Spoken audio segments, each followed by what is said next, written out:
scan this. Sovi is here. Let's level up. Friction and springs are tricky, but we can solve this fast. Let's look at the forces acting on this sliding block now.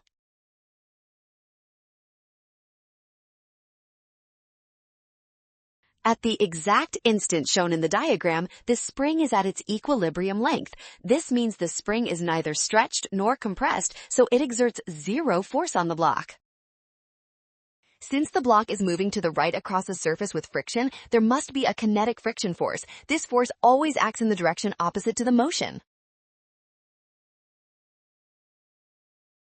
The only horizontal force acting on the block is friction pointing left. Therefore, option A is the only correct choice for our force diagram.